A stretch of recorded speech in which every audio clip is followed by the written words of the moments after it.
ကိုအောင်ဆိုတဲ့ကုန်သည်တယောက်ဟာခရီးသွားရင်းလမ်းမှာမိုးသေးထန်စွာရွာသွန်းတာကြောင့်ရွာပြင်ကပုံနာကွက်တစ်ပင်ကြီးအောက်မှာရှိတဲ့ကံကော်ဇရက်ဆိုတဲ့ဇရက်အိုကြီးမှာညအိပ်ရနာဖို့ဆုံးဖြတ်လိုက်ပါတယ်။ဇရက်ရဲ့ထောင့်တနေရာမှာဖုန်တွေတက်နေတဲ့တစ်သားတစ်တာဟောင်းကြီးတစ်လုံးကိုတွေ့လိုက်ရတယ်။ကိုအောင်ကဆက်စုကျင်တာနဲ့ဖွင့်ကြည့်လိုက်တဲ့အခါအထဲမှာခေါင်းမပါတော့တဲ့မင်းသားရုပ်သေးရုပ်တစ်ရုပ်ကိုတွေ့လိုက်ရပါတယ်။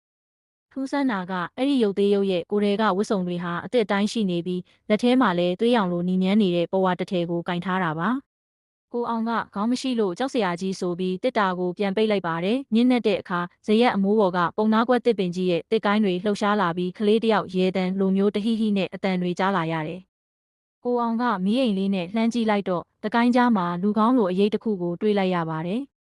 ကိုအောင်ဇရက်ပေါ်ပြန်လှည့်လာတဲ့အခါတစ်တာတွေကရုပ်သေးရုပ်ဟာအလိုလိုထွက်လာပြီးဇရက်တိုင်မှာချိတ်ထားတဲ့ကြိုးတွေနဲ့တွဲလောင်းဖြစ်နေတာကိုတွေ့လိုက်ရတယ်။အဲ့ဒီရုပ်သေးရုပ်ဟာခေါင်းမပါပဲကပြနေသလိုလှုပ်ရှားနေတာပါကိုအောင်ဟာကြောက်လန့်တကြားနဲ့ထွက်ပြေးဖို့ကြိုးစားပေမဲ့သူ့ရဲ့ခြေထောက်တွေကလှုပ်လို့မရပဲတစ်သားသားတွေလိုမာကြောလာတာကိုခံစားလိုက်ရတယ်သူ့ရဲ့ပတ်ဝန်းကျင်မှာလည်းရုပ်သေးကြိုးတွေကဝိုင်းရံလာပါတော့တယ်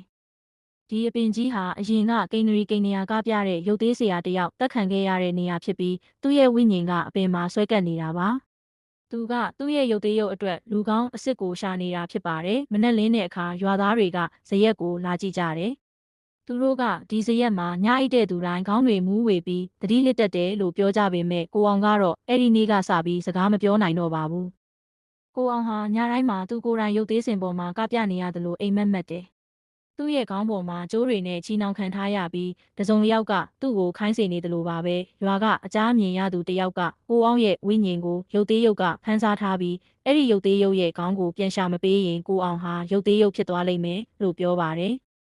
ရွာသားတွေကဇရက်အနီးကရေတွင်းဟောင်းထဲမှာရှာဖွေကြတဲ့အခါလွန်ခဲ့တဲ့နှစ်ပေါင်းများစွာကပျောက်ဆုံးနေတဲ့ရုပ်သေးရုပ်ရဲ့တစ်သားကောင်းကိုပြန်တွေ့လိုက်ရပါတယ်။တစ်သားကောင်းကိုရုပ်သေးရုပ်ရဲ့ကိုယ်ထဲမှာပြန်တက်ပေးလိုက်တဲ့အချိန်မှာပဲဇရက်တစ်ခုလုံးတုန်ခါသွားပြီးပုံနာကွက်တစ်ပင်ကြီးကအရွက်တွေအကုန်ကျွေကျသွားပါတော့တယ်။